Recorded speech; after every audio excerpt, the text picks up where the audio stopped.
परिचय। आज दो मित्र रॉय और सेड पिकनिक मनाने के लिए एक समुद्र तट पर आए और उन्होंने खूब आनंद लिया। यह तट प्राकृतिक सुंदरता से भरपूर है और मैं इस प्रकार की दृश्यावली बहुत पसंद करता हूं। रॉय, वहां उठती उन ऊंची समुद्री लहरों को देखो, कितनी आकर्षक लग रही हैं, है ना? हाँ, वे तो आश्चर्यजनक हैं। लेकिन क्या तुम्हें पता है कि ये समुद्री तरंगे किस परिघटना का अनुसरण करती हैं? नहीं। क्या तुम मुझे बता सकते हो? हाँ, क्यों नहीं। ये समुद्री लहरें दोलन करती हैं। ये अपनी गति आवर्ती रूप से दोहराती हैं। ठीक है, मैं समझ गया। मगर मैं इस बारे में कुछ और जानना चाहता हूं। क्या तुम मुझे बता सकते हो? हाँ, बिल्कुल, मैं बताता हूं।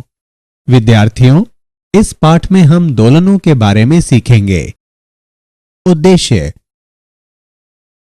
इस पाठ के अंत में आप निम्न करने में सक्षम हो जाएंगे: दोलनों और शब्दावलियों को परिभाषित करना, सरल आवर्त गति को समझना, सरल आवर्त गति को एक समान वर्तुल गति के साथ विश्लेषित करना, सरल आवर्त गति में वेग और त्वरण की गणना करना, सरल आवर्त गति के लिए बल के नियम को परिभाषित करना, सरल आवर्त गति में ऊर्जा की गणना करना, कमानी दोलन को विश्लेषित करना, सरल लोलक के बारे में जानना, अवमंदित सरल आवर्त गति को समझना, प्रणोदित दोलनों तथा अनुनाद को समझना। आवर्ती और दोलन गतियां। आवर्ती गति यह वह गति है जो समान समय अंतरालों के बाद स्वयं को दोहराती है। समय अंतराल आवर्ती गति का आवर्तकाल कहलाता है। कुछ उदाहरण निम्न हैं: सूर्य के परितः ग्रहों की गति, पृथ्वी का अपने ध्रुवीय अक्ष पर घूमना, किसी घड़ी की सुइयों की गति। दोलन गति यदि कोई पिंड किसी माध्य स्थिति के पीछे और आगे गति करता है तो कहा जाता है कि यह दोलन गति करता है। कुछ उदाहरण निम्न हैं: किसी दीवार घड़ी के लोलक की गति, किसी कमानी से लटके भार के दोलन, किसी यू आकृति की नली में द्रव्य की गति जब द्रव्य को एक ओर संपीड़ित किया जाता है और फिर इसे छोड़ा जाता है। आवर्तकाल आवृत्ति एवं विस्थापन। आवर्तकाल वह न्यूनतम समय अंतराल जिसके बाद गति की पुनरावृत्ति होती है, इसका आवर्तकाल कहलाता है। आवर्तकाल को प्रतीक टी से निरूपित किया जाता है। इसका एसआई मात्रक सेकंड होता है। आवृत्ति एक सेकंड में पूर्ण किए गए चक्रों की संख्या दोलन की आवृत्ति कहलाती है। टी का व्युत्क्रम प्रति इकाई समय में दोलनों की संख्या प्रदान करता है। इसे प्रतीक न्यू से निरूपित किया जाता है। न्यू और टी के बीच निम्न संबंध होता है: न्यू बराबर 1/t। न्यू का मात्रक प्रति सेकंड है। यह हर्ट्ज कहलाता है। विस्थापन को किसी भी विचारणीय भौतिक गुण में समय के साथ परिवर्तन के रूप में परिभाषित किया जाता है। आइए एक उदाहरण देखें। माना कि कोई गुटका ऐसी कमानी से जुड़ा है जिसका दूसरा सिरा किसी दृढ़ दीवार से संबद्ध है। गुटका घर्षणहीन पृष्ठ पर चलता है। गुटके की गति को दीवार के विस्थापन x के रूप में वर्णित किया जा सकता है। सरल आवर्त गति। सरल आवर्त गति एक मध्य स्थित से एक सीधी रेखा में आगे और पीछे होने वाली आवर्ती गति होती है, जिसमें त्वरण विस्थापन के समानुपाती होता है तथा यह सदैव माध्य स्थिति की ओर निर्देशित होती है। एक कण पर विचार करें जो सीमाओं +a और -a के बीच एक x अक्ष के मूल पर आगे और पीछे दोलन करता है। यह सरल आवर्त गति है। यदि मूल से कण का विस्थापन x समय के साथ निम्नानुसार परिवर्तित होता है: xt बराबर a cos omega t plus phi, जहां a बराबर आयाम, ओमेगा बराबर कोणीय आवृत्ति, phi बराबर कला नियतांक। SHM में विस्थापन समय का एक ज्यावक्रिय फलन होता है। सरल आवर्त गति तथा एक समान वर्तुल्य गति।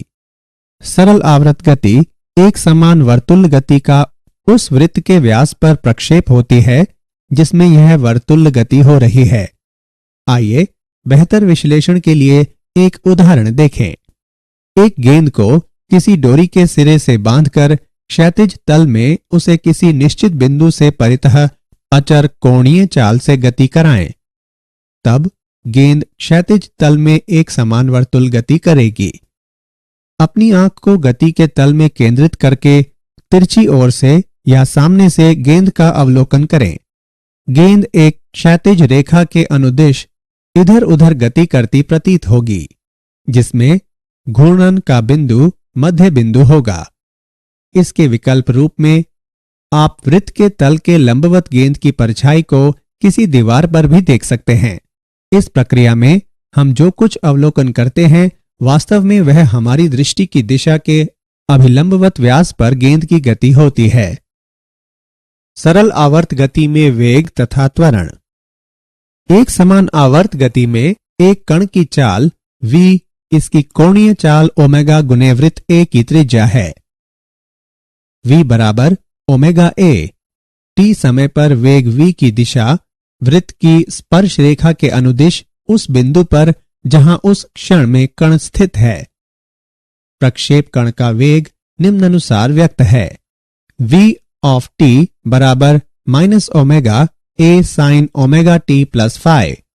यहां ऋणात्मक चिन्ह इंगित करता है कि v ऑफ t की दिशा x अक्ष की धनात्मक दिशा के विपरीत है। SHM करने वाले एक कण का तात्क्षणिक त्वरण संदर्भ वृत्त विधि से निर्धारित किया जा सकता है। एक समान वर्तुल गति करने वाले कण P के अभिकेंद्री त्वरण का परिमाण v वर्ग बटे a या ओमेगा वर्ग a होता है और यह केंद्र की ओर अर्थात PO के अनुदिश निर्देशित होता है। प्रक्षेप कण P डैश का तात्क्षणिक त्वरण निम्न द्वारा व्यक्त है। a ऑफ t बराबर माइनस ओमेगा वर्ग a cos omega t plus phi बराबर माइनस ओमेगा वर्ग x ऑफ t। उदाहरण। आइए सरल आवर्त गति में वेग और त्वरण का एक उदाहरण देखें। सरल आवर्त गति के लिए जिसका आयाम 3 सेंटीमीटर और आवर्तकाल 5 सेकंड है, सामान्य अवस्था में तथा सामान्य अवस्था से 2 सेंटीमीटर विस्थापन में वेग और त्वरण ज्ञात करें। आइए इसका हल देखें। यहां आयाम a बराबर 3 सेंटीमीटर तथा कोणीय आवृत्ति ओमेगा बराबर 2 पाई बटे t बराबर 2 पाई बटे 5 रेडियन प्रति सेकेंड। विस्थापन के संदर्भ में वेग तथा त्वरण के लिए व्यंजक निम्न है। v बराबर ओमेगा अंडर रूट a वर्ग माइनस y वर्ग तथा a बराबर ओमेगा वर्ग y। मध्य बिंदु पर y बराबर 0, अतः v बराबर ओमेगा a बराबर 3.77 सेंटीमीटर प्रति सेकेंड तथा a बराबर 0। y बराबर 2 सेंटीमीटर पर हम पाते हैं कि v बराबर 2 पाई वर्गमूल 5 बटे 5 बराबर 2.81 सेंटीमीटर प्रति सेकेंड। a बराबर ओमेगा वर्ग y बराबर 2 पाई बटे 5 वर्ग गुणा 2 बराबर 3.16 सेंटीमीटर प्रति सेकेंड वर्ग। सरल आवर्त गति के लिए बल नियम। सरल आवर्त गति में m द्रव्यमान के कण पर कार्य करने वाले बल की गणना करने के लिए हम न्यूटन के गति के द्वितीय नियम का तथा सरल आवर्त गति करने वाले कण के त्वरण हेतु व्यंजक का उपयोग करते हैं। f ऑफ t बराबर ma। a का मान प्रतिस्थापित करने पर हम पाते हैं कि f ऑफ t बराबर माइनस m ओमेगा वर्ग x of t। f of t बराबर माइनस के x ऑफ t, यहाँ k बराबर m ओमेगा वर्ग, ओमेगा बराबर अंडर रूट k बटे m।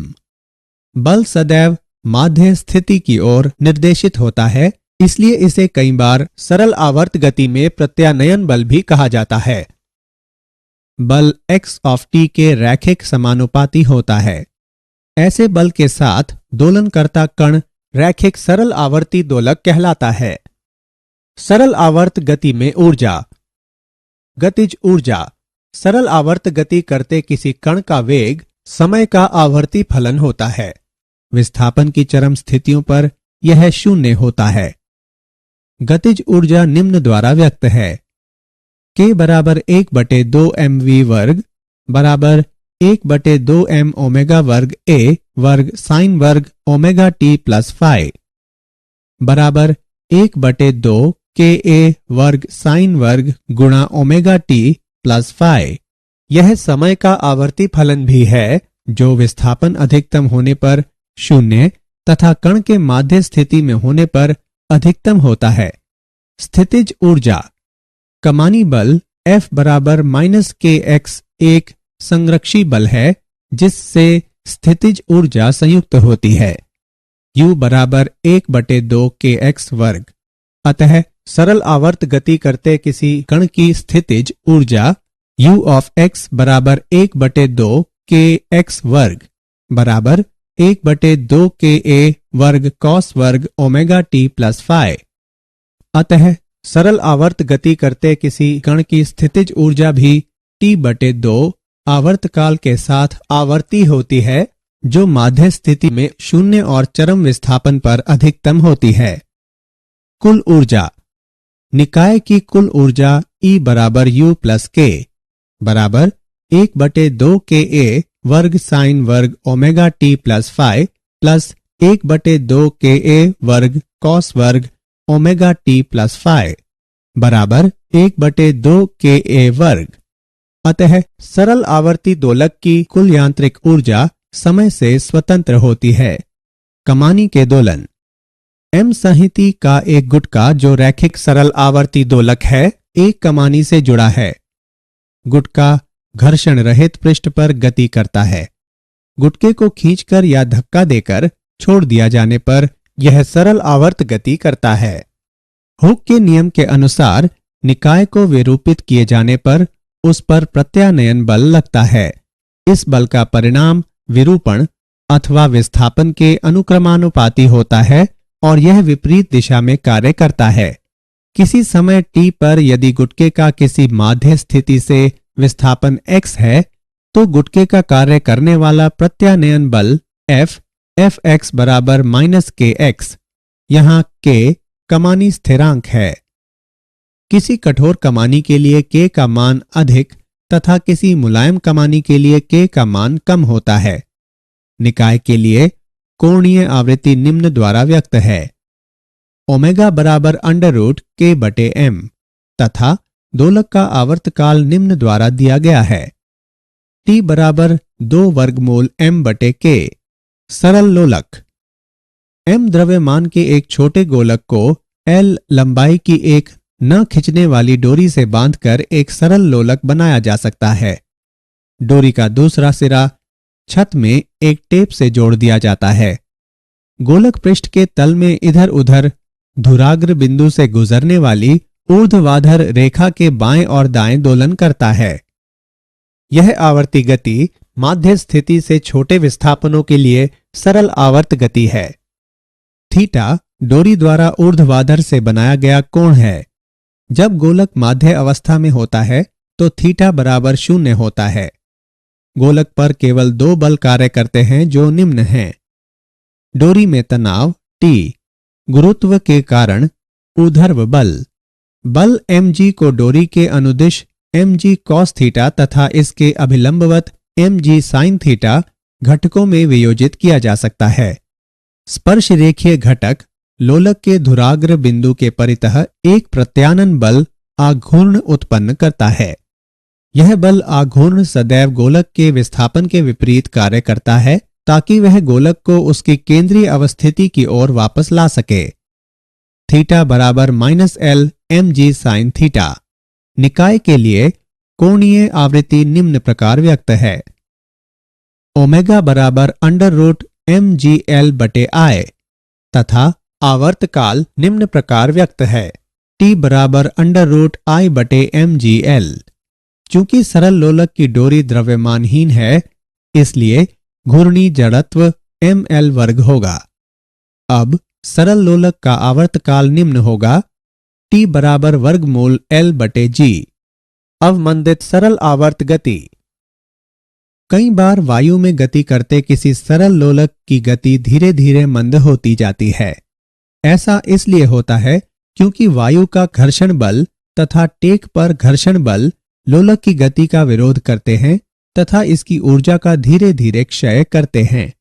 ये अवमंदित दोलन कहलाते हैं। अवमंदित दोलनों में निकाय की ऊर्जा का नियंत्रण क्षय होता है, लेकिन छोटे अवमंदनों के लिए दोलन लगभग आवर्ती रहते हैं। क्षयकारी बल व्यापक रूप में घर्षण बल ही होते हैं। अवमंदन बल परिवेशी माध्यम की प्रकृति पर निर्भर करते हैं। यदि गुटके को एक द्रव्य में डुबोया जाए तो अवमंदन का परिणाम काफी अधिक होगा और ऊर्जा का क्षय अधिक तीव्रता से होगा। अवमंदन बल सामान्यतः गोलक के वेग के अनुक्रमानुपाती होता है तथा यह वेग की दिशा के विपरीत कार्य करता है। यदि अवमंदन बल को Fd से व्यक्त करें तो हम पाते हैं कि Fd बराबर -bv। प्रणोदित दोलन। जब किसी सरल लोलक को छोड़ा जाता है तो यह अपनी स्वाभाविक आवृत्ति ओमेगा के साथ दोलन करता है और ये दोलन मुक्त दोलन कहलाता है। सभी मुक्त दोलन सदैव उपस्थित रहने वाले अवमंदन बलों के कारण समय के साथ समाप्त हो जाते हैं। जब कोई बाह्य बल दोलनों को बनाए रखता है तो ये दोलन परिचालित या प्रणोदित दोलन कहलाते हैं। बाह्य बल स्वयं आवर्ती होता है जिसकी आवृत्ति ओमेगा डी परिचालित आवृत्ति कहलाती है। निकाय अपनी प्रवृत्ति आवृत्ति ओमेगा के साथ दोलन नहीं करता बल्कि बाह्य बल की आवृत्ति ओमेगा डी के साथ दोलन करता है। अनुनाद। परिचालक आवृत्ति का वस्तु के दोलन के प्राकृतिक आवृत्ति के बराबर होने की स्थिति में दोलन के आयाम के अधिकतम होने की परिघटना को अनुनाद कहते हैं। आइए इसे एक उदाहरण से समझें। विभिन्न लंबाइयों के 5 सरल लोलक एक ही डोरी से लटकाए गए हैं। लोलकों 1 और 4 की लंबाइयां बराबर हैं तथा अन्य की लंबाइयां भिन्न हैं। अब हम लोलक 1 को गतिमान करते हैं। संबद्ध डोरी से होकर ऊर्जा उस लोलक से अन्य लोलकों को स्थानांतरित होती है जिसके फलस्वरूप वे भी दोलन करने लगते हैं। परिचालन बल संबद्ध डोरी द्वारा प्रदान किया गया है। इस बल की आवृत्ति लोलक 1 के दोलन की आवृत्ति के समान होती है। लोलकों 2, 3 और 5 की अनुक्रियाएं हैं। वे पहले विभिन्न आयामों से अपनी अपनी प्राकृतिक आवृत्तियों के दोलन करते हैं, परंतु यह गति अवमंदित हो जाती है और बनी नहीं रह पाती। लोलक 4 की अनुक्रिया लोलकों के इस सेट के विपरीत होती है। यह लोलक 1 के समान आवृत्ति के साथ दोलन करता है और इसका आयाम धीरे धीरे बढ़ता हुआ काफी अधिक हो जाता है। अनुनाद की भांति अनुक्रिया देखी जाती है। मूल्यांकन। आगे बढ़ने से पहले आइए देखें कि आपने कितना सीखा। सही विकल्प को उठाकर उसके संगत स्थान पर रखें। क्या आप जानते हैं गति के मध्य बिंदु पर स्थितिज ऊर्जा न्यूनतम होती है और अधिकतम विस्थापन पर स्थितिज ऊर्जा अधिकतम होती है। ज्वारीय बलों के कारण समुद्र तल ऊपर उठता और नीचे गिरता है और बनने वाली ज्वारीय धाराओं की दोलन गति होती है। 1656 में डच वैज्ञानिक क्रिश्चियन हजेंस ने पहली पेंडुलम घड़ी का निर्माण किया। तत्समय प्रचलित यांत्रिक घड़ियों की तुलना में यह महत्वपूर्ण सुधार था। इनकी सर्वोत्तम शुद्धता को प्रतिदिन 15 मिनट के विचलन से बढ़ाकर प्रतिदिन लगभग 15 सेकंड तक कर दिया गया। सारांश। आइए हमने जो कुछ सीखा है उसे संक्षेप में दोहराएं। वह गति जो समान समय अंतरालों के बाद खुद को दोहराती है आवर्ती गति कहलाती है। यदि कोई पिंड किसी माध्य स्थित से पीछे और आगे की गति करता है तो कहा जाता है कि यह दोलन गति करता है। 1 सेकंड में पूर्ण किए गए चक्रों की संख्या दोलन की आवृत्ति कहलाती है। विस्थापन को किसी भी विचारणीय भौतिक गुण में समय के साथ परिवर्तन के रूप में परिभाषित किया जाता है। सरल आवर्त गति एक माध्य स्थिति से एक सीधी रेखा में आगे और पीछे होने वाली आवर्ती गति होती है, जिसमें त्वरण विस्थापन के समानुपाती होता है तथा यह सदैव माध्य स्थिति की ओर निर्देशित होती है।